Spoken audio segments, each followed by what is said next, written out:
We make the strings louder.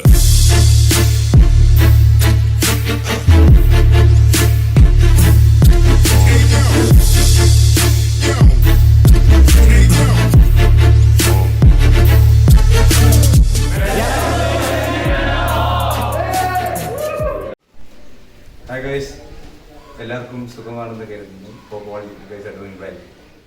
Scenes are a little bad because of this lockdown scene, so I just thought I'll share my story on how I reached to my babe, my 390 Duke. So it was a crazy, fascinating story, and I'm 31 today. So I had a splendid time with my 390. I've roamed almost all parts of South India. I'm planning for a few crazy North Indian trips as well. Hopefully, with God's grace, I'll be able to hit there soon. So I want to let you know how I reached to my 390. So my first bike was in the year 2008, which my dad bought me, which was a Splendor Plus. So I was very fond of cycles and I used to do all crazy stunts with cycles. So one day when my dad was coming home, so I was trying to attempt a wheelie. So a wheelie was something that was very fascinating to me and it never happened. So one day I did it perfectly, and by the time I almost reached my gate, did I notice my dad is coming from the other side. So that's how my dad decided that this guy is gonna have Splendor Plus. So it is just 1 month before my dad bought me my bike. So that is how from Charisma my dad had to get me a Splendor Plus. So that was with me till I finished my degree. So post my degree, I went abroad for my masters. I finished my masters. I came back to Bangalore, and then I joined IBM. So that is where I wanted to buy my first bike, which I planned for was a KTM Duke 200. So I asked my dad to stand for a loan. So, but he said me that you get your bike whenever you are capable enough, and I had to end up with a NS 200. So NS 200 costed me 1,0115 rupees. So I bought it, and then that was there with me for 3 years, and I've had a couple of nice local rides with it within Karnataka. So that stood me for 37,000 kilometers, and I sold it. Post that, I bought a KTM Duke 250. So that is when I fell in love with Duke. So I had a Kerala trip apparently in March 2017. Yeah, 2017. So it's a 653 kilometers one stretch ride. So it was just fascinatingly beautiful. It was in summer. Everyone told me that it's gonna be very crazy. Like it's gonna be very humid, especially in Kerala as soon as I enter Palakkad. But to be honest, I literally felt like a coolant being poured into an engine. So it was that chill for me. It just felt like my radiator is getting cooled down. So I was completely in love with it. And then I had a couple of crazy rides, solo rides. So post which I really decided that I will go for 390. So 390 initially was very strange to me because of its immense pickup. But sooner or later, I just felt and started getting used to it. I started feeling comfortable with it, and I got used to it.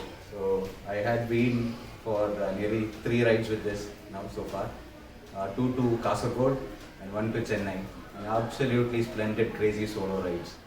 So why I prefer solo rides rather than group rides is because I don't have any time constraints, time restrictions.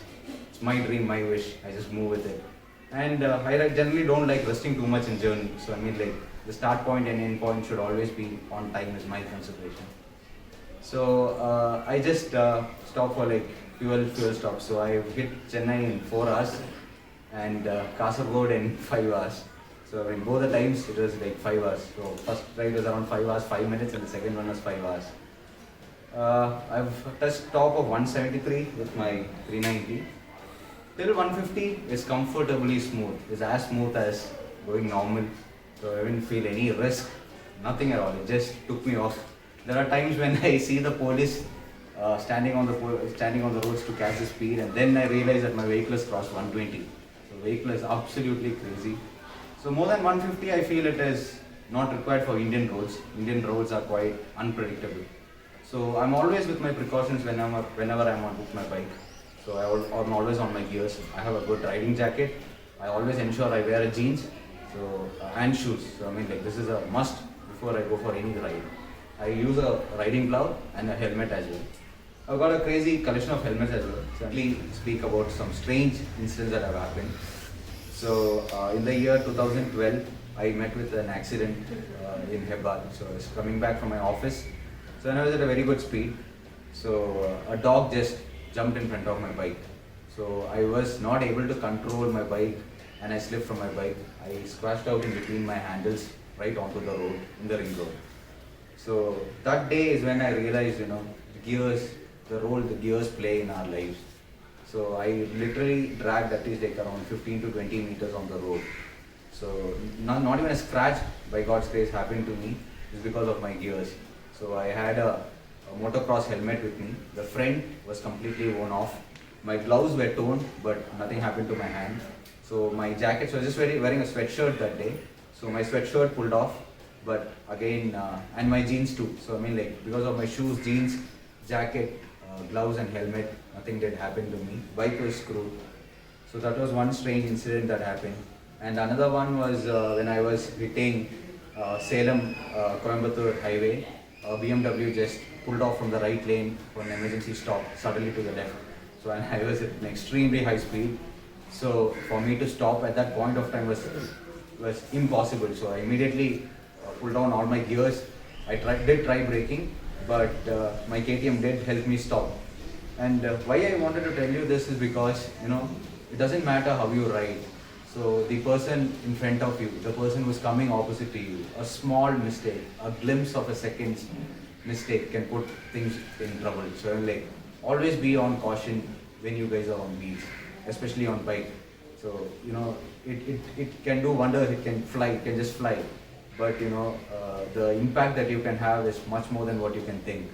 So, always be on caution.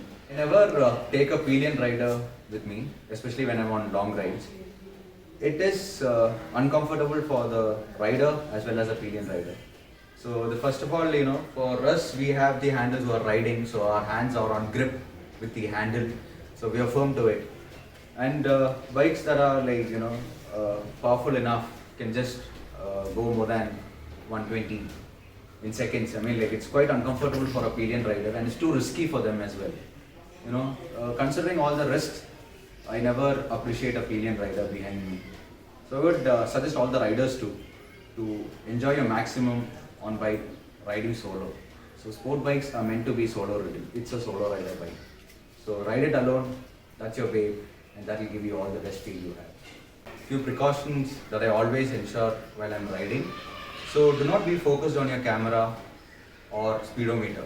So neither to check the speed nor too much on what you're actually doing while riding. So in case you guys are too much interested on capturing the memories, you can go for a GoPro. It's absolutely crazy. I have done a couple of rides with them and I've got my entire memories captured. So it is just beautiful as you're riding throughout your lifetime. So it's always a beautiful memory that you're with your bike and you have it to treasure for your lifetime. To talk about a few of the crazy memories that I have. So I've joined MV Man, my brother-in-law, for a few rides. So the first ride was an Independence Day celebration ride that we had been to near Nandi Hill. So we had around 50 super bikes that we have been, and it was a beautiful memory that I have. So I had taken his Harley Davidson, and it was as beautiful because it was just my dream come true, because I've only seen super bikes on TVs, on my system, wallpapers. So I mean, like, I'm talking about an era where there was no proper internet channel. So I used to save these pictures with a lot of difficulties from my friend's place, and I was lucky indeed to have my MV Man's MV Agusta ridden. So it is not a bike. It is just an angel on wings. Oh my God.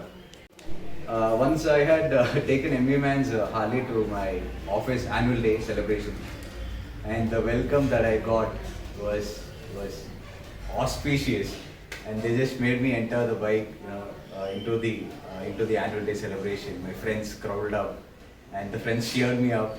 So all this is indeed a special feeling for me. Apart from this, we have also been to Atria College for a fest with super bikes. So I had again taken Harley for that. So it is not just a ride, a simple ride to me. All this, I really feel my dreams were coming true. So I will move on further with my 390. So I'm planning to have this my wave for at least for the next 10 years or so. So along with this, I am planning for bigger ones too. I will aspire for them. I will work hard for it, and I will get it. So naked bikes are always my crazy fascinations. So I like 1190 the most. So I mean, like, I hope to get it someday. And the biggest thing that I learned from my life is that always have a dream in your life. So doesn't matter what your situations are, your dreams will keep you alive. So I have a son who is turning 3 years old this August 6th. His name is Adi.